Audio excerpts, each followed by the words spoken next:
7 declaraciones. Hoy vengo a hablarles 2 declaraciones más, si el Señor me lo permite. Y esa tercera declaración de Jesús en la cruz se encuentra en Juan, capítulo 19, versículos 26 y 27. Juan 19, 26 y 27. Dice así: cuando vio Jesús a su madre y al discípulo a quien él amaba, que estaba presente, dijo a su madre: mujer, he ahí tu hijo. Después dijo al discípulo: he ahí tu madre. Y desde aquella hora el discípulo la recibió en su casa. Recordemos un poco el contexto de la crucifixión.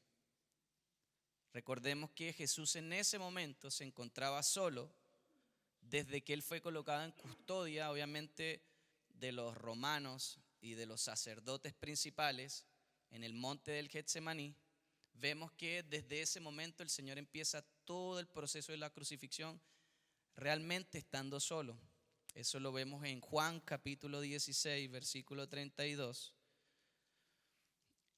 Cuando Jesús le dice a sus discípulos, se lo leo rápidamente: mirad, la hora viene y ha llegado en que seréis esparcidos, cada uno por su lado, y me dejaréis solo. Y sin embargo, no estoy solo, porque el Padre está conmigo.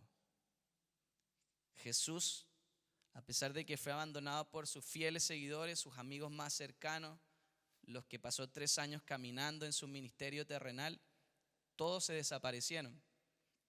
Y sin embargo, Él les dice que Él no estaba solo porque el Padre estaba con Él. Ahora vemos que a los pies de la cruz, por los evangelios, cuando vamos pasando, habían 4 mujeres presentes. Y esas 4 mujeres que amaban al Señor por lo que Él había hecho en sus vidas, en su ministerio terrenal. También vemos a los pies de la cruz volvió uno que la Escritura lo describe como el discípulo amado del Señor. Estaban esas 4 mujeres, el discípulo, habían vuelto a la cruz para ver al Salvador esas últimas horas en su agonía. A ellos no les importó en ese momento ser los seguidores de Jesús. Recordemos que cuando Jesús es aprisionado, todos se escaparon porque lo fueron ubicando. Tú también eres su discípulo cuando Pedro lo negó. ¿Por qué? Porque obviamente ellos eran una amenaza para el sistema religioso de ese momento, y obviamente también los podían aprisionar y matar, y por el temor ellos se fueron. Pero sin embargo, a estas 4 mujeres y a este discípulo que luego se arrepintió, no les importó eso, no les importó su vida. Ellos vuelven a la cruz, a los pies de Cristo. No les importó el temor que infundían los judíos y los romanos. Ellos fueron y estuvieron allí.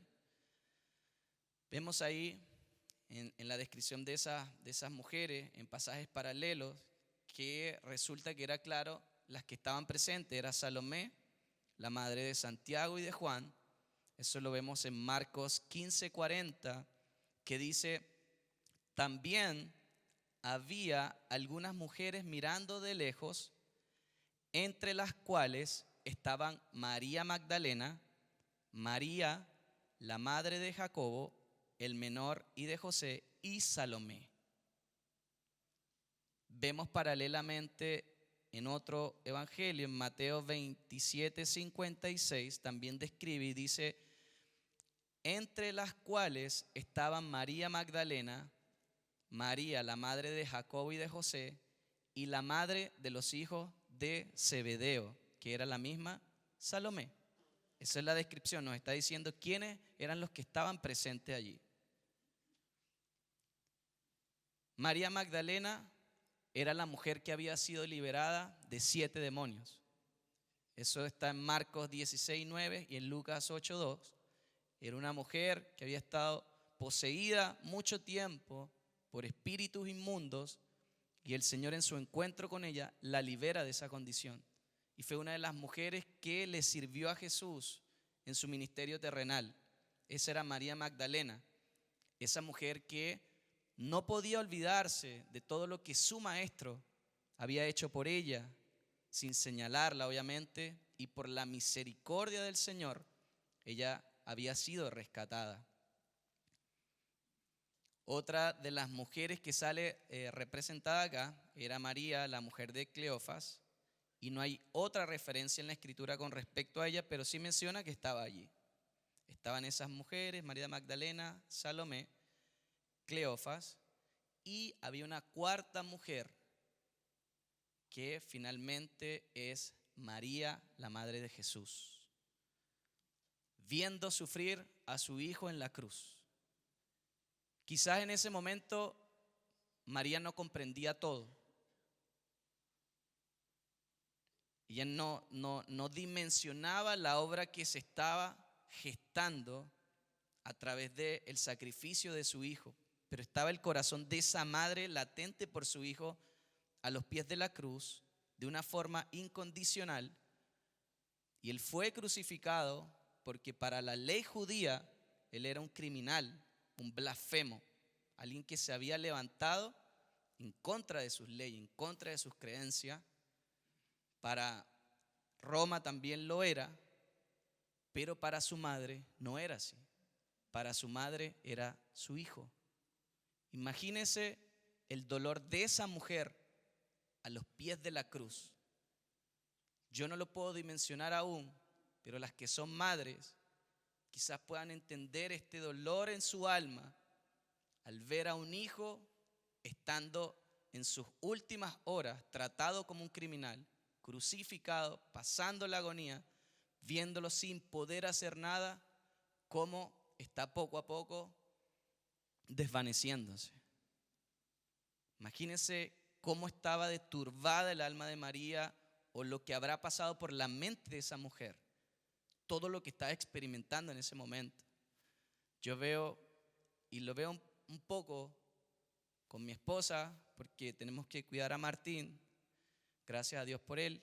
Veo que cuando Martín está enfermo o tiene algún tipo de dolencia, veo que ella vierte toda su vida y veo su preocupación y su amor en el sentido de que no le importa su vida con tal de que la vida de Martín esté bien.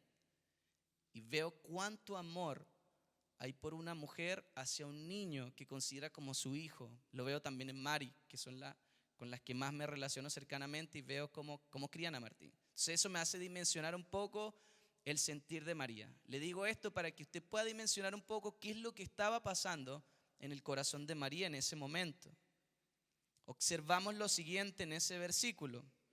Lo primero que podemos ver por las Escrituras es que se cumplió la profecía que el profeta Simeón le había dicho a María.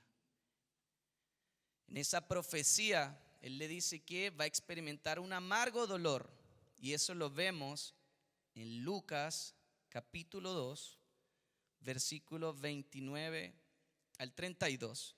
En ese momento el viejo Simeón, quien esperaba la consolación de Israel, tomó a Jesús entre sus manos y bendijo a Dios.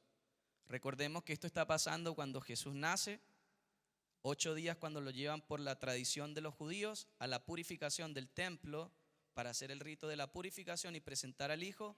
Ahí es donde María lleva al templo. Dice la Escritura que Simeón fue impulsado por el Espíritu a ir, y ahí es donde ocurre esa escena. Él toma al niño, lo bendijo y dijo: ahora, Señor, despida a tu siervo en paz, conforme a tu palabra, porque han visto mis ojos tu salvación, la cual has preparado en presencia de todos los pueblos, luz para la revelación a los gentiles y gloria de tu pueblo Israel. Y luego él le dice a María: he aquí que refiriéndose a Jesús, está puesto para caída y para levantamiento de muchos en Israel, y para señal que será contradicha. Y le dice: y una espada traspasará tu misma alma. para que sean revelados los pensamientos de muchos corazones.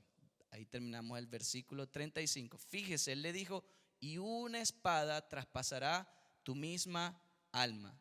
Una espada fue lo que realmente atravesó el alma de esa mujer en ese momento, aquel día. Aquella mujer que besó los pies del Dios encarnado cuando estuvo en el pesebre, la que besó su frente, aquella mujer que guió sus manos y sus pies cuando estuvo en el desarrollo como un niño para que aprendiera a caminar. Hoy veía esas manos y esos pies traspasados en el madero con los clavos.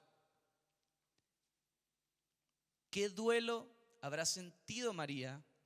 No solamente por eso, me imagino que, y estaba recordando, qué duelo pudo haber sentido cuando no hubo lugar para ellos en el mesón, cuando Jesús nace en una condición deplorable, donde estaban los animales, donde no hubo lugar para ellos.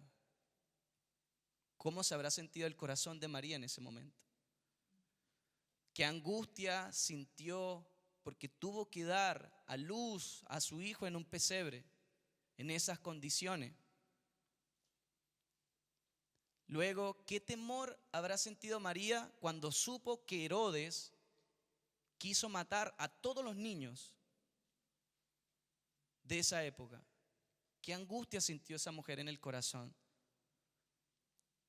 ¿Cómo se le habrá turbado el corazón que tuvo que salir de su tierra e irse a Egipto, estar un tiempo, una tierra que no era su tierra habitual, por salvar a su bebé? Más adelante, ¿cómo se habrá sentido durante el camino a la crucifixión al ver a su hijo despreciado por los hombres, escupido por los hombres, maltratado por los hombres?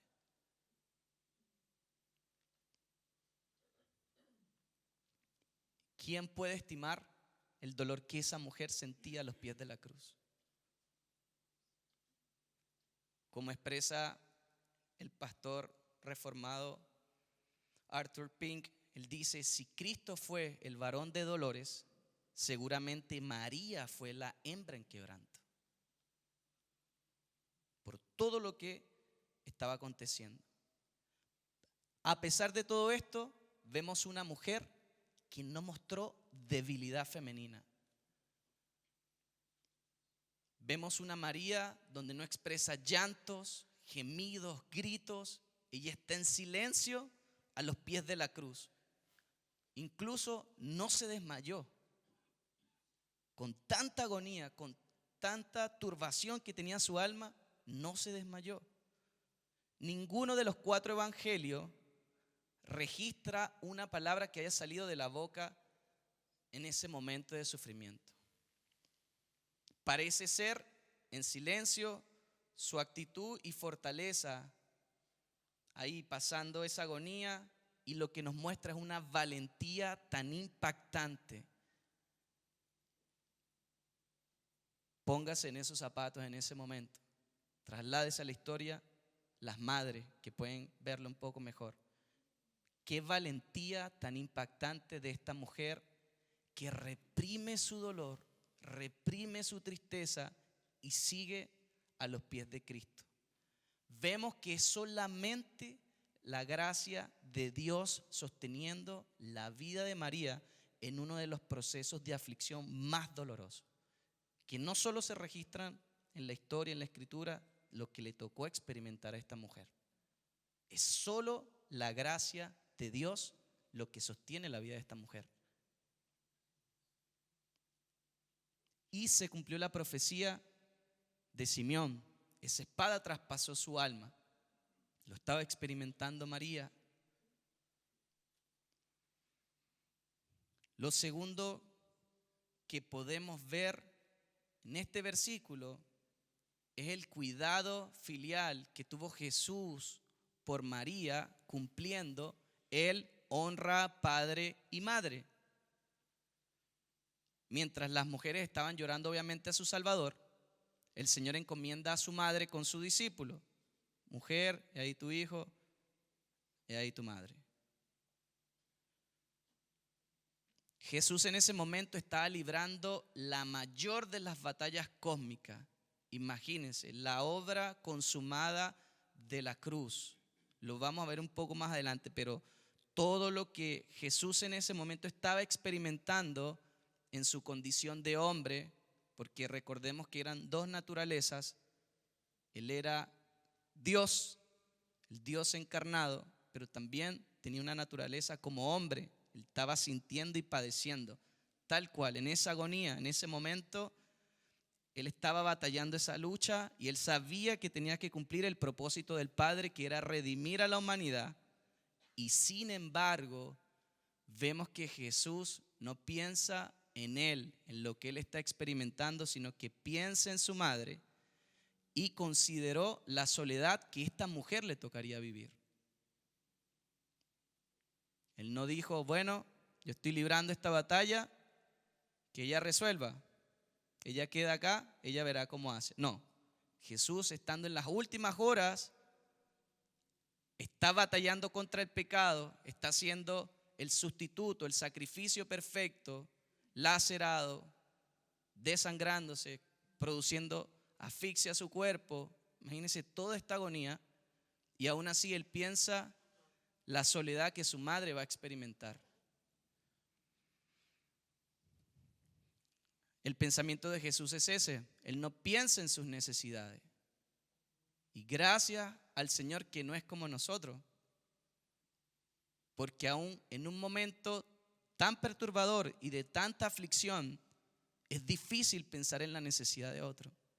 Pero vemos la naturaleza de amor, de compasión y de bondad de nuestro Dios, que se menospreció al mismo lo que él estaba viviendo y experimentando y se fijó en la necesidad de María.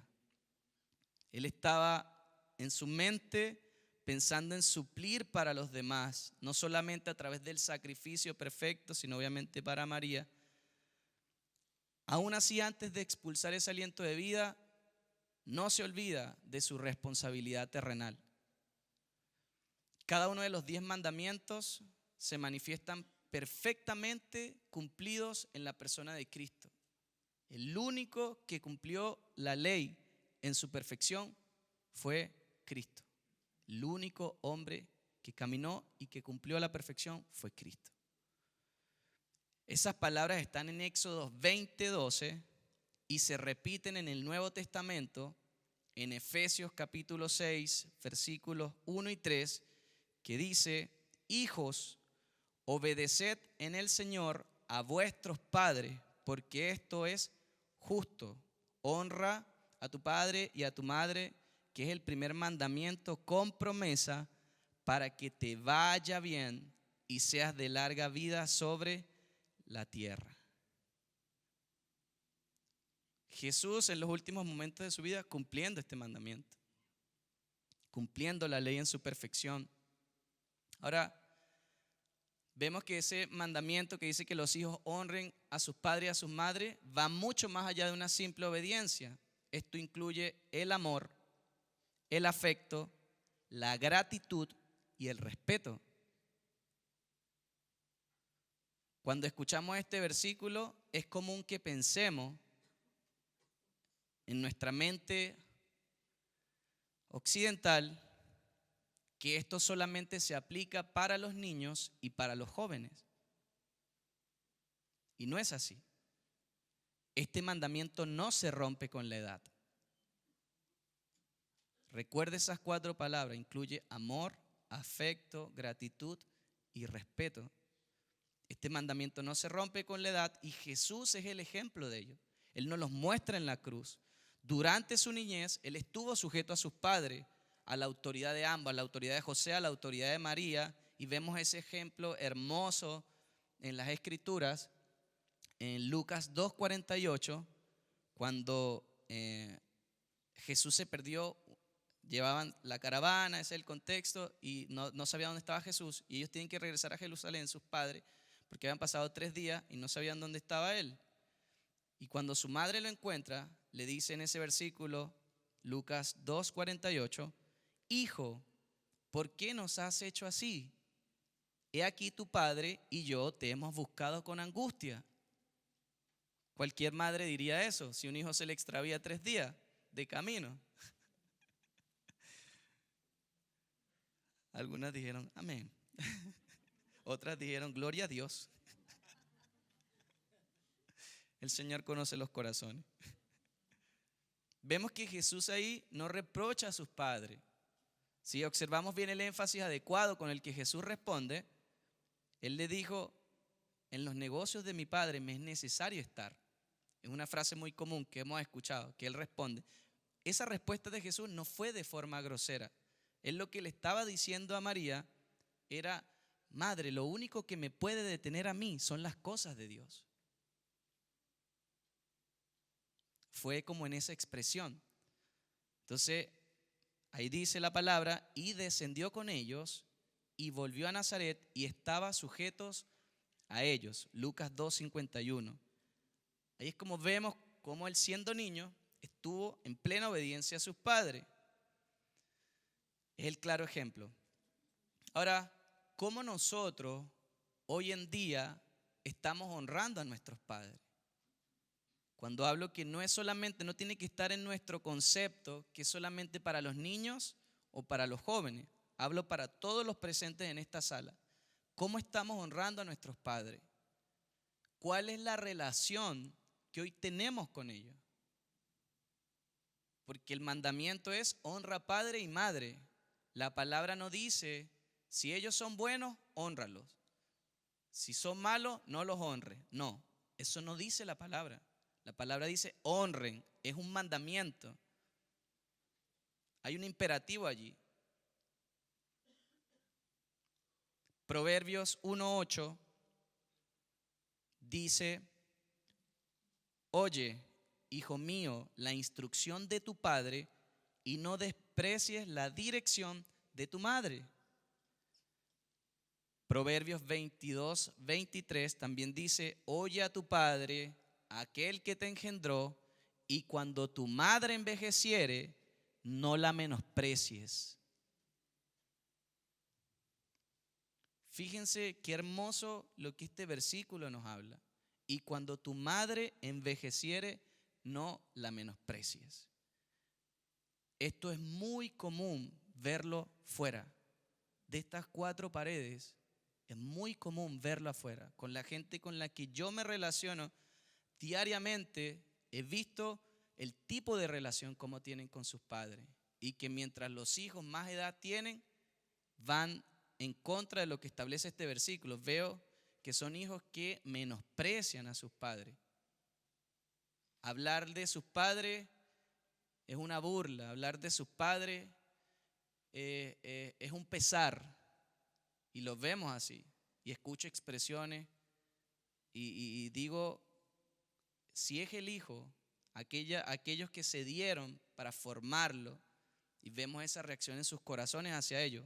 Obviamente entendemos que muchos son hombres que no han sido redimidos por el Señor, no están regenerados. Lo que hablamos la semana pasada, están siendo gobernados por una naturaleza que obviamente expresa egoísmo, pero ese es el común. Y es lamentable que aún dentro de las congregaciones, aquellos que han experimentado la gloria de Dios, que han nacido de nuevo, también incurren en este error. Vemos hijos que no tienen ningún tipo de relación con los padres por distintas situaciones, circunstancias, póngale el nombre que usted le quiera poner, lo usan como excusa para no honrar a sus padres. Y no es tanto la acción que expresan, sino la intención del corazón, que es lo que Dios ve. Porque también puede estar el otro extremo, que pueden estar presentes con los padres, pueden ayudarlos, pueden honrarlos, háblese financieramente, en servicio, respeto, pero en el corazón no está la intención correcta. En el corazón está una carga de que siguen siendo un pesar. ¿Sería el otro extremo? ¿Por qué hablo esto? Porque el Señor nos muestra en este versículo que es algo que a Dios le importa, y vea la promesa: honren padre y madre y sus días serán largos sobre la tierra. Es el resultado de. es una promesa que no caduca y que nosotros debemos cumplir porque nuestro Señor nos mostró ese ejemplo. En 2 de Timoteo 3:2 dice el apóstol Pablo, le dice a Timoteo, porque habrá hombres amadores de sí mismos, ávaros, vanagloriosos, soberbios, blasfemos, desobedientes a los padres, ingratos, impíos. Fíjense las frases que utiliza: ávaros, vanagloriosos, soberbios, blasfemos, desobedientes, ingratos, impíos.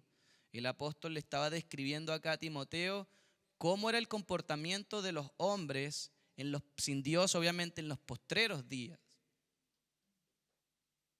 Aquellos que no viven gobernados obviamente por la palabra. Pero como mencioné anteriormente, es una realidad que también está presente en las congregaciones. Y pido al Señor redarguya nuestros corazones, redarguya nuestra vida, porque no es un asunto de la edad, es un mandato del Señor. Y hasta el último día que nuestros padres estén sobre esta tierra, hemos sido llamados a honrarlos, a respetarles, a servirles. Si la primera autoridad terrenal que yo tengo, que puedo ver, no obedezco, ¿cómo voy a obedecer al que no puedo ver?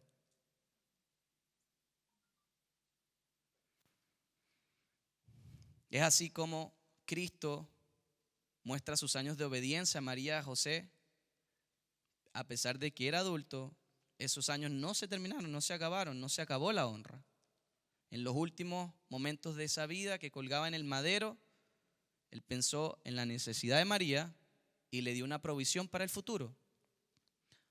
Ahora, por otro lado, cuando Jesús se refiere a su mamá, que él le dice mujer, esa frase no es una forma despectiva.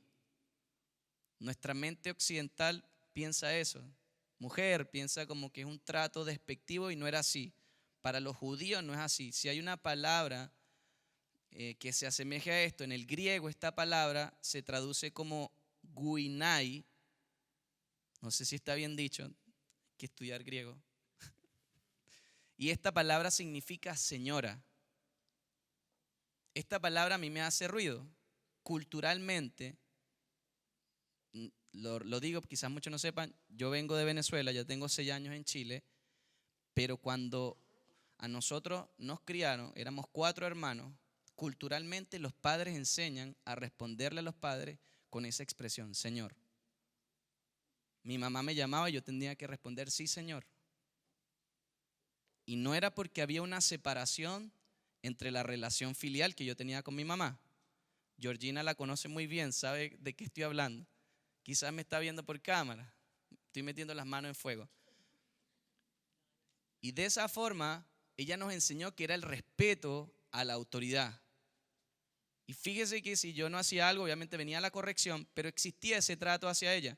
Aunque mi mamá era amorosa, habían tiempos donde nos manifestaba amor, igualmente a mi papá. Pero existía ese tipo de relación. Sí, Señor, mande, Señor. Y era por un tipo de relación donde se respetaba la autoridad. Eso es lo que Jesús le expresó a su madre. Él le estaba haciendo entender que era una expresión de respeto, a pesar de que Jesús ya empezó su vida ministerial a los 30, duró 3 años, hasta los 33, usted puede decir un hombre recto, correcto, sí, Jesús aún expresa esa relación de respeto. Y eso es lo que significa esa palabra. Lejos de ser grosera o abrupta, es de respeto. ¿Por qué Jesús no dice madre? Muchos teólogos creen que en la omnisciencia de Dios, porque era Dios también, al decirle madre, él sabía la idolatría que se iba a levantar con el nombre de María. Y lo hemos visto que ha hecho así. Vemos como la Iglesia Católica ha colocado la imagen de María por encima de la humanidad como una divinidad. Y vemos que esa imagen no tiene poder para salvar.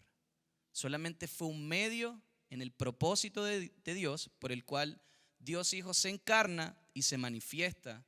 Pero María no estaba en una posición por encima de la humanidad. Y es lo que se ha pervertido sobre todo a nivel de la Iglesia Católica. Hay imágenes, le rezan a María y vemos toda esta deformación. Muchos teólogos creen eso. Creen que Jesús no se expresó como madre porque Él en su omnisciencia, en el conocimiento de todas las cosas, porque Él es el Dios que gobierna la historia, que conoce el principio y el fin, conoce las cosas antes de que acontezcan. Él sabía de este acontecimiento y por cuidar la imagen de su madre. Pero obviamente el Señor claramente deja en esa imagen que Jesús no se estaba posicionando como un hijo de ella. Jesús se estaba posicionando como el Salvador de ella. Porque en ese momento, aunque Él era su hijo, María no necesitaba a Jesús. Hablando como su hijo, naturalmente, María necesitaba un Salvador. María necesitaba ver en ese cuerpo de su hijo aquel que iba a rescatarla de la muerte para que ella llegara a la vida eterna. Y eso es lo que el Señor le está mostrando en ese trato hacia ella. Tenía una gran comisión que cumplir y esto María lo entendía desde el principio. Eso lo vemos en las bodas de Canaán, en Juan 2:5. En el contexto de la boda, son invitados, se acaba el vino y María llama a Jesús y le dice: oye, se acabó el vino. Y el Señor le dice: mujer, ¿qué tengo yo contigo? Y ella se va y le dice a los maestres de sala, a los que servían, dice ahí, su madre dijo a los que servían: haced todo lo que os dijere. María sabía la obra que Cristo tenía que manifestar. Y Cristo se expresaba a ella para que entendiera que Él estaba sujeto a las cosas de Dios, a su propósito. Entonces María no necesitaba a su hijo, al Cristo encarnado. María necesitaba al Cristo crucificado, glorificado, aquel que podía salvar su alma de la condenación eterna. Ese era el que necesitaba María. Por eso el Señor nunca mostró esa falta de respeto, pero tampoco la elevó por encima de la humanidad. Disolver esa relación de madre e hijo era necesario por el propósito por el cual Él venía. Y desde el principio fue anunciado sobre la vida de María, porque cuando dio a luz, que el ángel le dijo que engendrarás por medio del Espíritu y darás a luz a Jesús y todo esto, ella meditaba en su corazón esas palabras y ella sabía cuál era el propósito, pero debía reconocerlo de esa forma, como el Mesías prometido, el Hijo de Dios. Es bonito ver ese ejemplo, y acoto algo más acá. En los ámbitos de la iglesia, ese espíritu debe existir entre nosotros. Hay vínculos filiales acá, sangre que nos une, pero hay vínculos más fuertes y son los vínculos del espíritu. Y eso es un claro ejemplo de lo que nosotros vemos en esta casa. Vemos hermanos de sangre, pero que reconocen la gracia que porta cada uno, entendiendo que el vínculo que nos une realmente es el vínculo del Espíritu y que reconocemos por eso las gracias. No está por encima del vínculo filial. Eso lo vamos a ver. Bien, lo tercero que vemos en esta frase, vemos la obediencia a María como lo segundo, y lo tercero que vemos es la obediencia de ese discípulo. En aquella hora María estaba perdiendo obviamente un hijo, pero Cristo le da otro, asignando a Juan para esa tarea que tenía que llevar a cabo. En pocas palabras, Jesús le estaba diciendo: te asigno las responsabilidades de esta mujer. Sé un hijo para ella. Eso fue lo que el Señor le dijo. ¿Por qué sucede esto? ¿Por qué el Señor coloca a Juan? Por las Escrituras, lo primero que vemos es que Jesús, como primogénito, fue el que se hizo responsable por su familia. En la Escritura vemos la vida de José, el padre de Jesús, solamente aparece hasta la imagen donde Jesús tiene 12 años, que es cuando se pierde en el templo, y de ahí no se menciona más a José en la Escritura. Obviamente José fallece luego de ese tiempo, según la tradición judía, para los judíos, el padre es la autoridad suprema del clan, es decir, de la familia.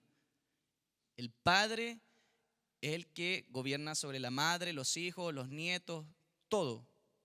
Los hijos, los nietos, todos iban a vivir con el padre porque era la autoridad suprema. Lo vemos en el ejemplo del Antiguo Testamento como Abraham, sus hijos vivían en tiendas con él, porque para la mentalidad judía eso es lo que representa la autoridad del padre. Cuando el padre iba a partir, que sabía que iba a fallecer, él tenía que delegar la responsabilidad sobre el primogénito o sobre el hijo que él destinara que iba a ser el hereditario de todas las cosas del padre. Normalmente era el primogénito, por derecho. La Biblia registra un caso en el cual Esaú, el primogénito, no se le dio la bendición. Pero eso es un caso donde nos menciona la palabra para entender la elección de Dios, que Dios elige como quiere. Nos muestra ese ejemplo. Pero normalmente para los judíos es así. El primogénito es el que asume la responsabilidad. Como José falleció en algún punto, no sabemos exactamente la fecha, pero muestra que obviamente falleció, Jesús tuvo que tomar la responsabilidad de su hogar. Jesús tuvo que asegurar el sustento para su familia antes de empezar el ministerio terrenal. Si usted piensa que Jesús estuvo todo el día, toda su vida solamente orando, ayunando, no hacía nada, no es así. Él tuvo que desarrollarse y parte de esa responsabilidad era traer el sustento a la familia. No se la confió a sus hermanos terrenales. ¿Por qué? Porque ellos no creían en él. No simpatizaron con su ministerio, no creían en él. Eso lo vemos en Juan 7:5, cuando le dicen, preséntate, ve allá, manifiéstate a la gente, que vean tus milagros. Y Jesús les dijo, no es mi hora todavía manifestarme a los hombres. Pero se nota el desprecio que sus hermanos tenían hacia él. Imagínense, los hermanos con los que él crece, con los que él se desarrolla, los hermanos que compartieron la mesa con él, los hermanos que recibían el sustento de parte de Jesús, no creían en él. Estamos hablando del Dios encarnado. No creían en él. Lo más probable, muchos teólogos creen que ni siquiera estaban presentes en la hora de su muerte. Imagínense, su hermano ni les importó. Y solamente hasta el momento de la ascensión y la glorificación de nuestro Señor es que ellos lo hacen, y lo vemos expresado en Hechos 1:14, cuando están todos orando en el templo, dice, y está entre esos que estaban orando los apóstoles, estaba María y los hermanos del Señor. Entonces, ahí la Escritura nos muestra que ellos sí luego se arrepintieron. Pero en ese momento, cuando Jesús le habla a Juan, estaba en ese contexto, ninguno creía. No había uno capacitado para que fuera confiable para el Señor y él pudiera delegar dicha tarea. En Mateo 12:46-50 vemos que a Jesús le notifican, estando en su ministerio terrenal, acerca de sus hermanos y su madre que estaba cerca, y él le responde en uno de sus sermones, porque todo aquel que hace la voluntad de mi Padre que está en los cielos, ese es mi hermana y madre. Vemos que la intención del Señor al hablar de las relaciones interpersonales no era algo liviano. Él no estaba pensando en si hería los sentimientos, se lo voy a decir más suavecito porque los puedo hacer que se sientan mal. No, hablaba claro y raspado, algo característico de los judíos culturalmente. Él sabía que habían extraños en su propio hogar. Hablando de la familia que creció con él, sus hermanos y hermanas, en su entorno. Pero él enfatiza la superioridad de la relación que hay con aquella que realmente hacen la voluntad del Señor. Él enfatiza la superioridad de las relaciones espirituales por encima de las naturales. Y ese es el punto que les mencioné anteriormente. Jesús no le importó que fueran sus hermanos con los que él se desarrolló de crecimiento, de sangre. No, él le dio prioridad a Juan, al discípulo amado. Dio la prioridad a él. En el Nuevo Testamento, en 1 de Pedro 2:9, dice que obviamente para los que hemos nacido de nuevo, somos parte de la familia de Dios. En Cristo las relaciones íntimas son entre los hijos de Dios. Esas son las relaciones que tienen que predominar. En estos ámbitos no pueden predominar la relación o tener prioridad relaciones con yugos desiguales. Y cuando hablo de eso, hablo de la separación, darle prioridad a los que no son de la familia de la fe, porque el Señor le dio prioridad a Juan por encima de sus hermanos. Y eso no puede pasar entre nosotros. Tenemos que relacionarnos más entre nosotros como hermanos que con la gente del mundo. Hemos sido llamados a predicarles, sí, pero en la relación, en el vínculo de intimidad, el que predomina es este vínculo que nos une, es Cristo en nosotros, lo que nos hace ser su familia. Y en este es el vínculo donde debemos desarrollarnos. Si usted quiere buscar amigos, están acá. Sabiduría está acá, entre sus hermanos, entre los que han nacido de nuevo. A eso es lo que nos llama el Señor. Muchas veces como cristianos tenemos mejores relaciones con la familia de la fe. Hay unos casos que con la familia del vínculo sanguíneo. Aquellos que pueden estar viviendo con personas que no conocen a Cristo y obviamente se llevan mucho mejor con los hermanos de la fe, que así debe ser, que con su propia familia.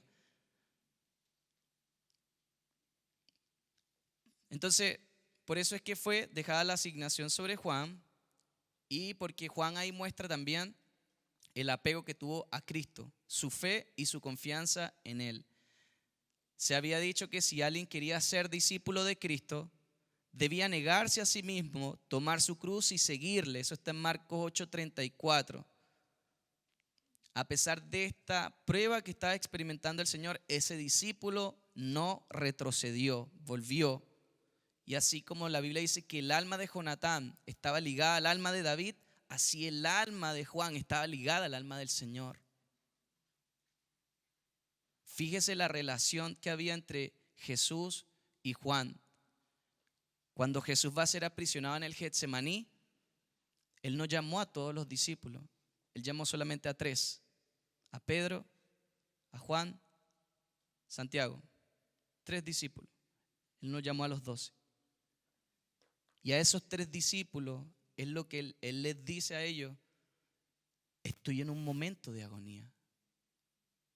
Hasta la muerte, oren. El Señor estaba orando. Imagínense esa escena. El Salvador de ellos le dice que está pasando una agonía muy grande. ¿Cómo se habrá sentido Juan en ese momento? O sea, mi Salvador me está diciendo que tiene agonía. Porque Jesús como hombre estaba experimentando todo el proceso de la crucifixión y sabía lo que le venía.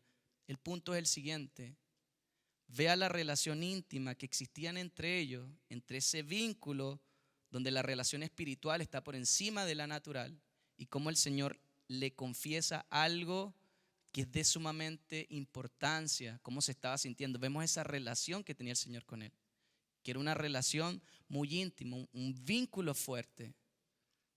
Y ese es el tipo de vínculos, hermanos, que debe existir entre nosotros. Dios no hace acepción de personas, Dios no tiene favoritos. Como decía un amigo, Dios tiene íntimos. Ese tipo de relación es la que se debe cosechar entre nosotros.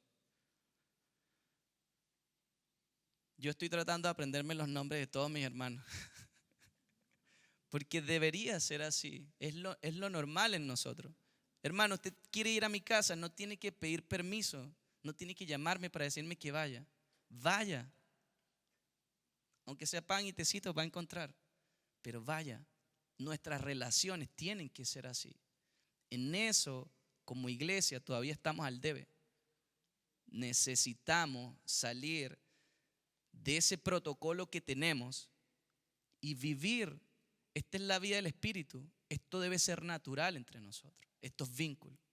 Abrir mi casa, vamos todos a comer a mi casa. Vamos a hacer un asado, ¿por qué no? Hace unas semanas atrás, bien Armin, te espero. Hace unas semanas atrás estuvimos haciendo las iglesias casas, visitamos la casa de la hermana Totó y el hermano Orlando, estuvimos un tiempo con la familia Pino. Y de verdad, a mí fue un tiempo tan bonito entre nosotros, porque aparte que teníamos muchos días que no veíamos al tío Orlando por la enfermedad que está padeciendo y lo que está pasando en su cuerpo, y verlo, solamente cuando lo vi, me abrazó, me sentí tan gozoso, hermano, me sentí contento, ¿verdad? Ver a un hombre que ha sido procesado por Dios de una manera tremenda y solamente con su abrazo ese hombre me impartió todo lo que el Señor le había estado ministrando estos días, solamente con un abrazo.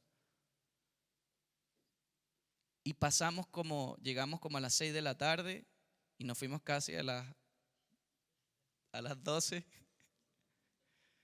Pero hermano, yo sentí que pasaron como 10 minutos, porque cantamos, compartimos la palabra, Él nos hablaba, cómo había visto su proceso. Yo salí ese día tan gozoso que dormí como 5 horas porque me tocó trabajar el lunes temprano y me levanté que ni siquiera la alarma sonó y anduve súper contento. Y eso es lo que debe ser normal en nuestra vida. Abrir las casas, compartir entre nosotros, compartir la mesa, compartir el pan. Si algún hermano tiene necesidad y yo puedo suplirlo, ayudarlo. No pensar en mi necesidad, en mi requerimiento, no envolvernos en una burbuja, porque somos la familia de Dios, somos un cuerpo. La palabra dice que si un miembro sufre, todos los miembros deberían sufrir con él. Usted se golpea el dedo chico con el borde de la cama ¿y qué pasa? Le duele hasta la cabeza. Fíjese, miren mi dedo. Esto pasó hace unos días. Eri me pisó sin culpa el dedo con la puerta. Hermano, lo más glorioso es que lo único que dije fue santo.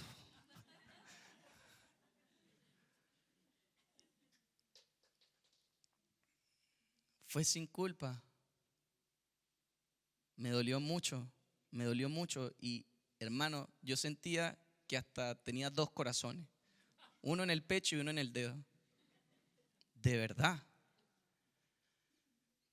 Y eso me hace dimensionar que esa debe ser la vida del cuerpo entre nosotros. Si hay un hermano que está pasando aflicción, si nosotros somos personas que estamos perseverando en la palabra y en la oración, debemos ser lo suficientemente sensibles por el Espíritu para poder sostener a ese hermano no solamente en oración, sino en manifestaciones de amor hacia él también, hacia su familia, hacia el que lo necesita.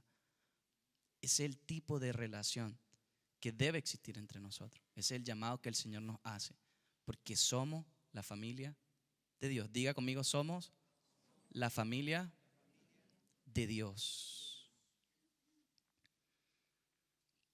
Volviendo al tema, que se niegue a sí mismo, Juan era la prueba de un verdadero discípulo del Señor. Allí su obediencia a la palabra, el mandato, si uno quiere seguir a Jesucristo, siempre debe decirse no a uno mismo. Debe decirle no a su propio amor natural o a la facultad de la comodidad. Debe decirle que no a todo el curso de la acción basado en el propio interés y en la propia voluntad. Debe decirle que no a los instintos y a los deseos que le incitan a tocar, a gustar cosas prohibidas. Debe decirle no a su vida, debe negarse. Lo único que debe decirle sí es a Cristo. El Señor encontró eso en ese discípulo. Como dijo Pablo, tenemos que llegar al punto en que digamos, ya no vivo yo, Cristo vive en mí. Ya no vivo para seguir mi propia voluntad, sino para seguir la voluntad de Cristo, en cuyo servicio estaba la perfecta libertad. Y ahí vemos que el verdadero amor de Juan se basó en la obediencia a nuestro Señor, porque Él lo dijo en Juan capítulo 15, 14, ustedes son mis amigos si hacéis lo que yo os mando. Y desde aquella hora el discípulo la recibió en su casa. Qué gran enseñanza nos deja la vida de Juan, ¿cierto?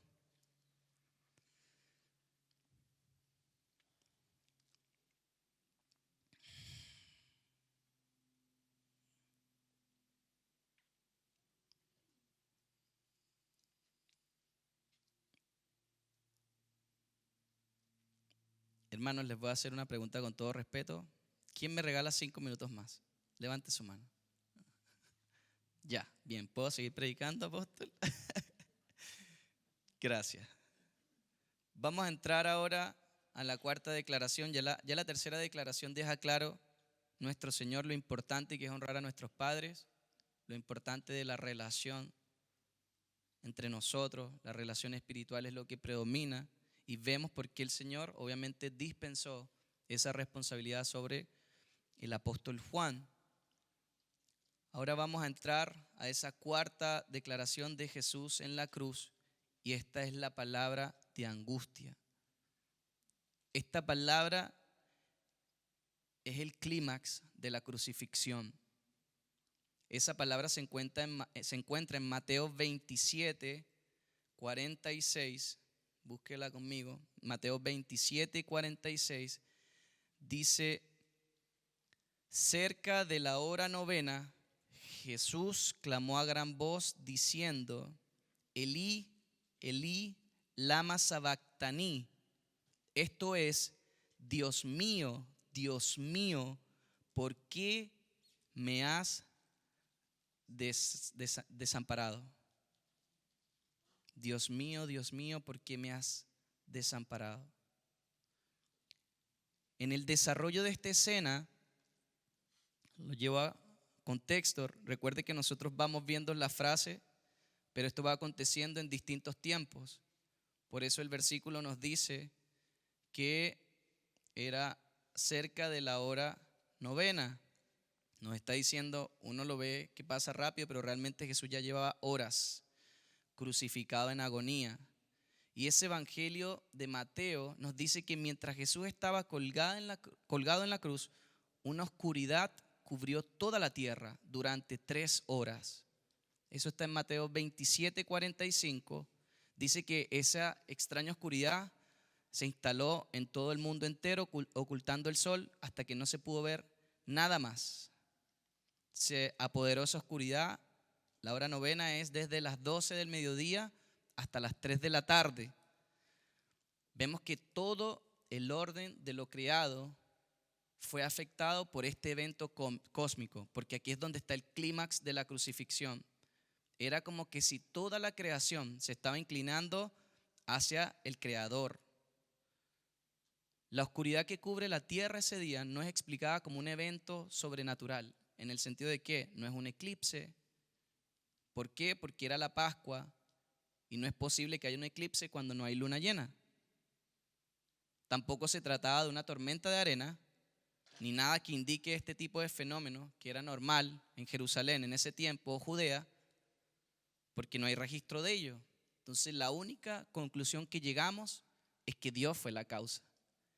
Y ahí vemos el Dios soberano que gobierna la historia, que hace como quiere, que Él era el que tenía el control de todas las cosas. Vemos que el plan de redención se va desarrollando como el Padre lo había establecido en su decreto eterno, y cómo se está cumpliendo al pie de la letra lo que el Señor estableció desde el principio. Cuando llegan esas 3 horas, Jesús exclama: Dios mío, ¿por qué me has desamparado? La palabra desamparado es una expresión que denota desolación.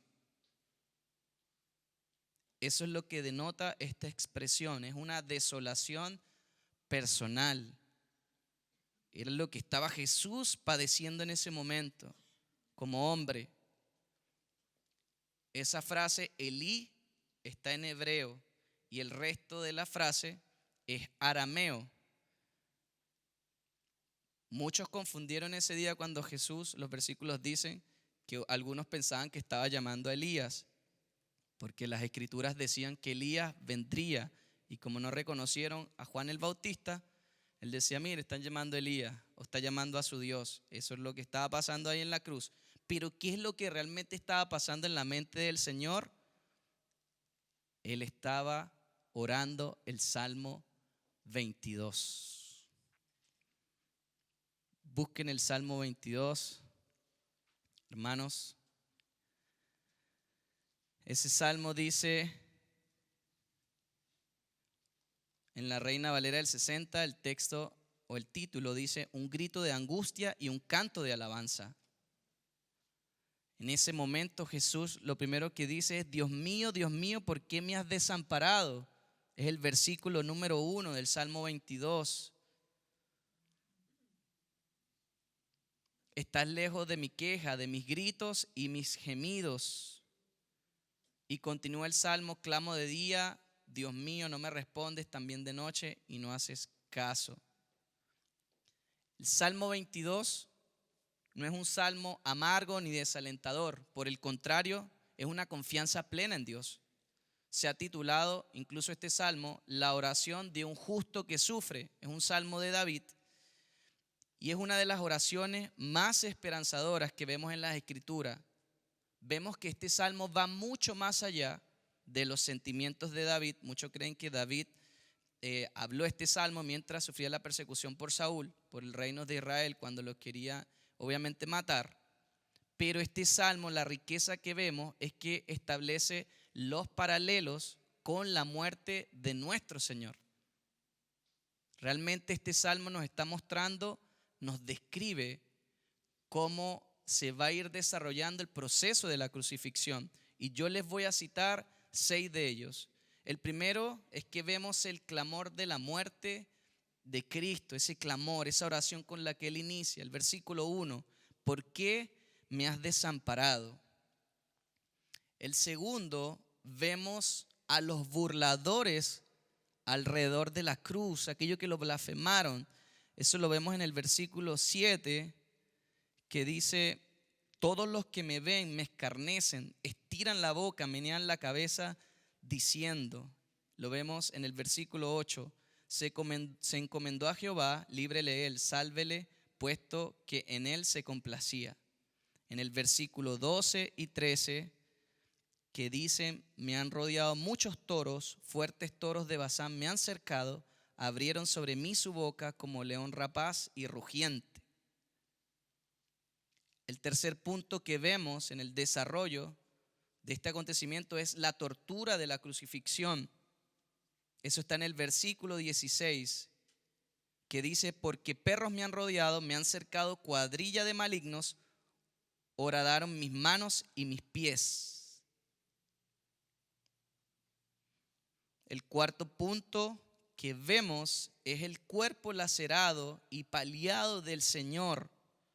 Eso lo describe el versículo 14. Dice: he sido derramado como aguas y todos mis huesos se descoyuntaron. Mi corazón fue como cera derritiéndose en medio de mis entrañas.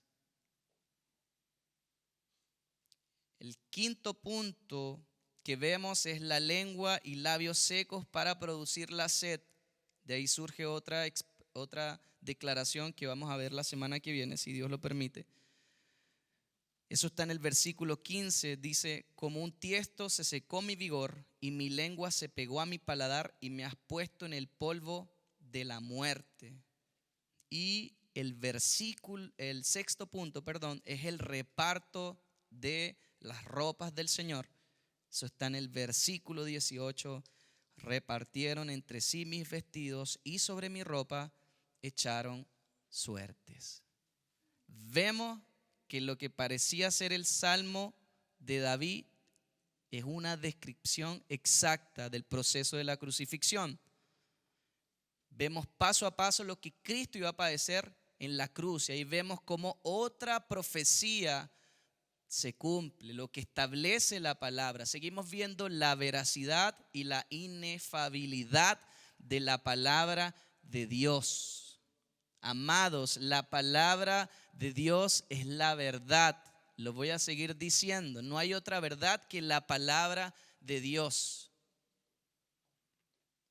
Y aunque empieza este salmo con ese grito de abatimiento del Señor, es un salmo que termina en triunfo, y es porque Cristo sabía la labor que él había de ejercer y él sabía cuál era el punto donde iba a llegar. Y vemos que termina ese salmo diciendo: de ti viene mi alabanza en la gran congregación, porque el dominio pertenece al Señor y Él gobierna sobre las naciones. Lo que vemos como lo que parecía una descripción de ese momento desalentador del Señor, realmente es un salmo, un canto de alabanza por la victoria que Cristo va a manifestar, y eso lo expresa en la última frase que vamos a ver, cuando diga consumado es, se cumplió el propósito del Padre. Charles Spurgeon, príncipe de los predicadores, él dijo: nuestras gotas de dolor se olvidan en el océano de las aflicciones de Cristo. Lo segundo que vamos a ver en esta frase, vemos cómo se cumple esa profecía, este es el punto final, es la vicaria sustitutiva expiación de Cristo. Cristo en ese momento estaba experimentando abandono, desolación, desesperación, no solamente por lo que estaba padeciendo físicamente, sino como el resultado del derramamiento de la ira divina sobre su vida. Él era el portador del pecado en ese momento, aunque no conoció pecado, porque no pecó, pero en ese momento él estaba degustando la copa de la ira de Dios en su máxima expresión sobre su vida. Es la peor angustia y tristeza que experimenta el alma del Señor. Cuando digo vicario, es alguien que representa a otro o que está en lugar de otro. Eso es lo que significa la palabra vicario. La vicaria expiación, ¿sí? Es que toma uno en lugar del otro. Y vemos que Cristo, cuando decimos que es vicaria su muerte, es porque Él ocupa el lugar nuestro y nos representó a nosotros. Los que debíamos estar en ese momento allí éramos usted y yo. Pero Cristo es el que toma ese lugar, obviamente para sufrir el castigo que nosotros merecíamos. Cuando el hombre pecó, el pecado levantó una barrera relacional entre Dios y el hombre. La ley divina fue quebrantada.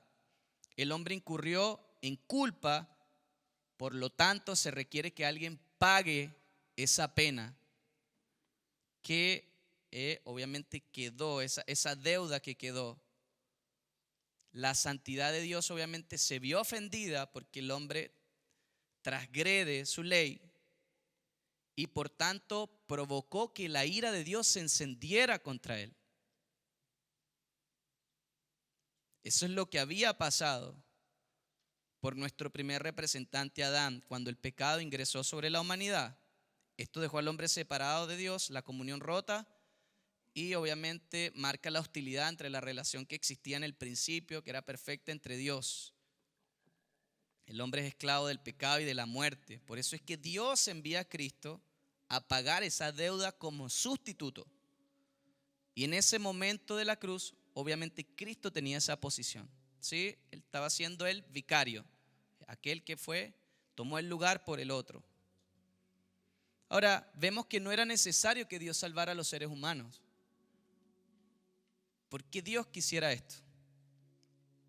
Porque vemos en la Escritura que Dios no perdonó ni a los ángeles cuando pecaron, sino que los arrojó al abismo, metiéndolos en tenebrosas cavernas y reservándolos para el día del juicio. Eso lo dice 2 de Pedro 2:4. Cuando los ángeles se rebelaron en el principio, Dios no los perdonó a ellos. Ellos están en prisiones de cautividad hasta el día del juicio. Dios pudo habernos dejado a nosotros en la misma condición. ¿Qué mérito existía para que Dios se preocupara en salvarnos? Pero es el amor del Señor, el beneplácito de su voluntad, que Dios decide hacerlo. La expiación no era una necesidad, pero sí el medio por la elección de Dios para salvar a los pecadores, y debía ser de esa manera, por medio de la muerte de su Hijo. ¿Cuáles son las razones entonces para que Cristo viniera a morir por los pecadores? Para responder esta pregunta, veamos rápidamente el carácter de Dios mismo. El amor de Dios es la causa original. De ahí nace todo. Juan 3:16, porque tanto amó Dios al mundo que dio a su Hijo unigénito para que todo en el que en Él cree no se pierda, sino que tenga la vida eterna. Que Dios enviara a su Hijo para que fuera la propiciación por nuestros pecados. Obviamente los pecados del hombre es la consecuencia de, pero todo nace de su amor, porque Dios es amor. Eso es lo que el apóstol Juan nos dice en sus cartas. Esa es la esencia, esa es la naturaleza de Dios. Y Él en su amor es lo que lo motivó a esto. Romanos 5:8 dice, mas Dios muestra su amor para con nosotros, que siendo aún pecadores, Cristo murió por nosotros. Entonces el plan de redención, la salvación, nace del amor electivo, gratuito y soberano del Padre. Lo segundo es que vemos acá es que la justicia de Dios también se hace presente, porque el Dios Trino en su decreto eterno quiso reconciliar consigo a los que Él había predestinado. Dicha justicia requería encontrar la forma en que se pagara esa deuda que quedó pendiente por nosotros.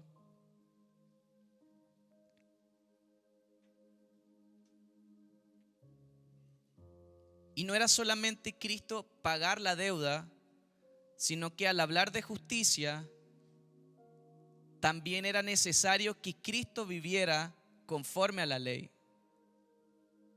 Porque no solamente la justicia demandaba que alguien pagara el precio, sino que Cristo también vive en justicia, porque esa es la base de nuestra justificación. Hay una deuda, se paga con el sacrificio, pero también yo vivo una vida en justicia para que ellos sean justificados. ¿Qué quiere decir esto, amados? Si hoy Dios nos ve justos, no son por los méritos nuestros. Si hoy Dios nos ve justos, es porque Cristo vivió la ley completamente, la cumplió. Y esa justicia que le fue contada a Cristo es la que Él nos transfiere a nosotros, y por eso es que hoy Dios nos ve justos. No somos justos porque hagamos buenas acciones, porque nos creamos más santos. No, es un decreto legal que se establece por ese intercambio que hubo entre Cristo y entre nosotros.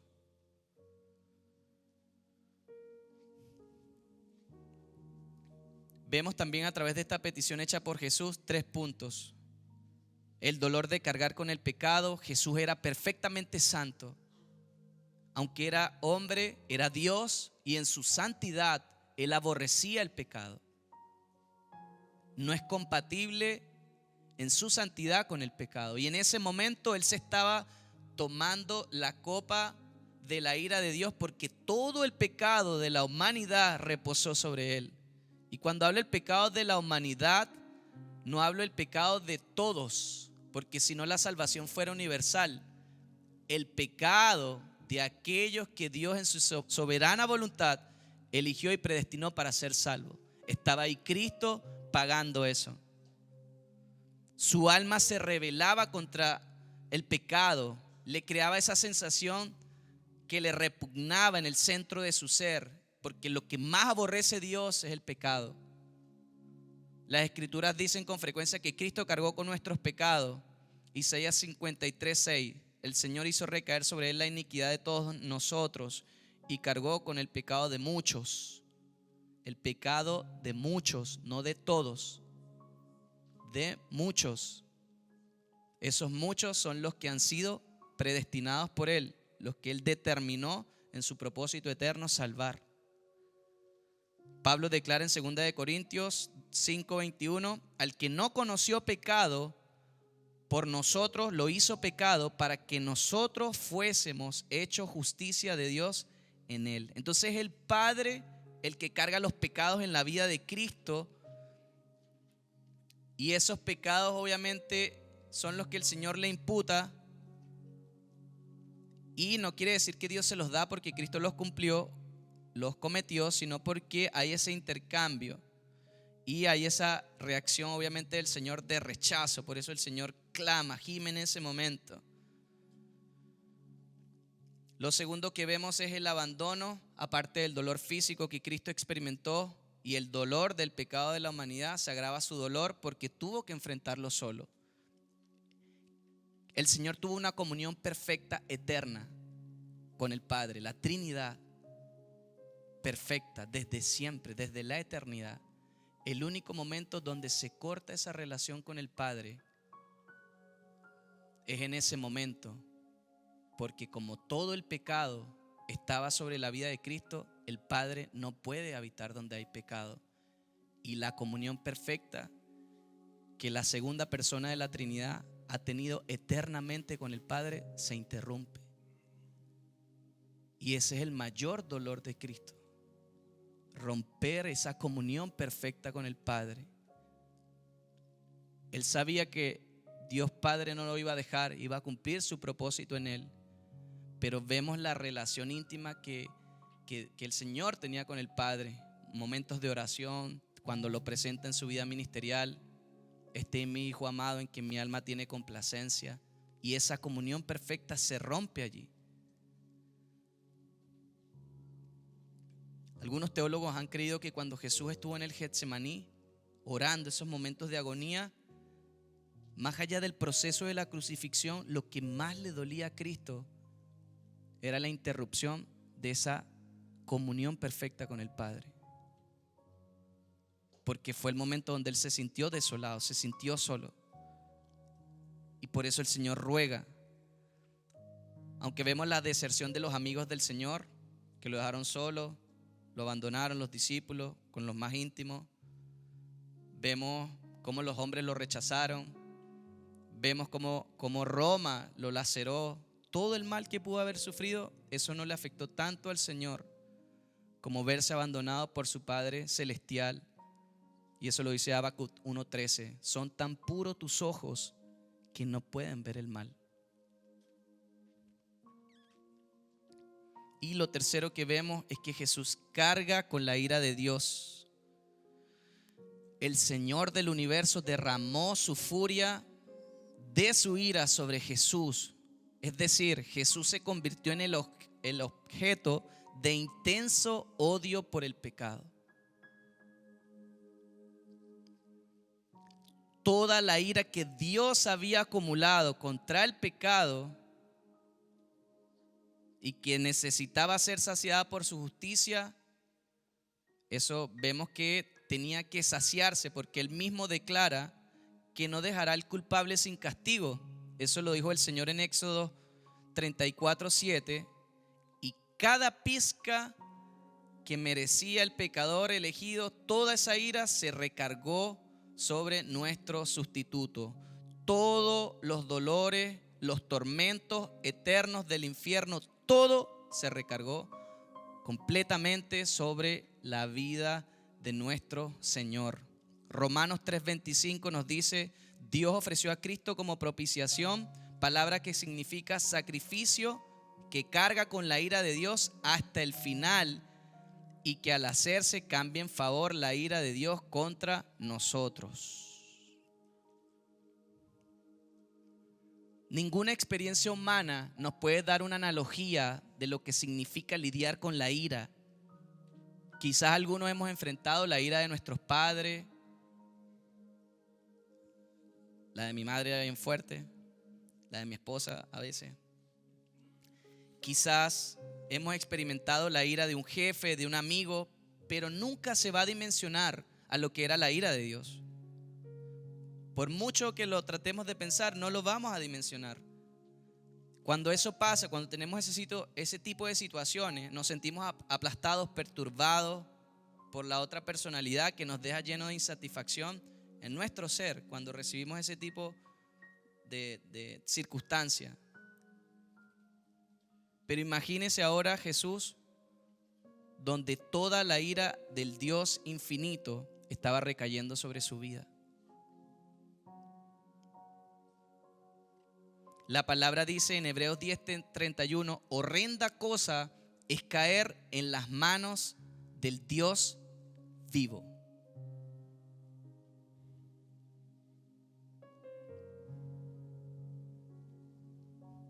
Ahora, con esto en mente, podemos entender mejor ese clamor que el Señor dice: Dios mío, ¿por qué me has desamparado? La pregunta no es ¿por qué no me has dejado para siempre? Porque Jesús sabía que iba a dejar el mundo, iba a regresar al Padre y sabía que resucitaría. Él sabía en esa naturaleza humana que tenía que cargar con los pecados y sufrir. Pero en virtud de la unión de las dos naturalezas, divina y humana, fue la razón por la cual Jesús pudo soportar la ira desde principio hasta fin. Por eso no había nadie que pudiese soportar eso.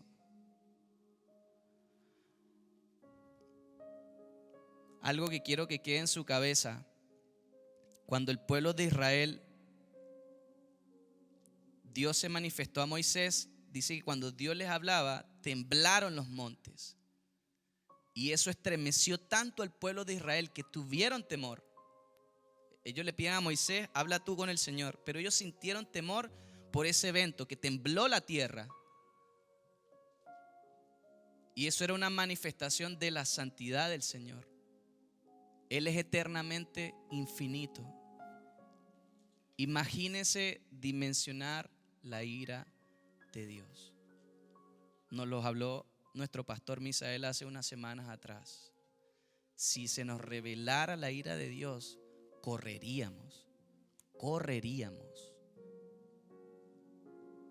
Porque es un peso que solamente Él lo pudo soportar, obviamente por amor a nosotros, por hacer ese intercambio para que su justicia fuera contada en nuestra vida y para hacernos justos a los ojos del Padre. Esa es la obra de Cristo, esa es la obra del Hijo. Cuando hablamos tu obra consumada, es por ese sacrificio perfecto donde Cristo cumplió con todas las exigencias del Padre para que tú y yo hoy pudiéramos gozar de la vida eterna que tenemos solamente por medio de Él.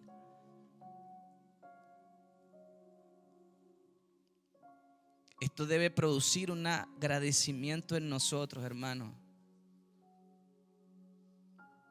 Debe quebrantar nuestros corazones. Es algo que debemos meditar siempre. No somos dignos, no somos merecedores de nada.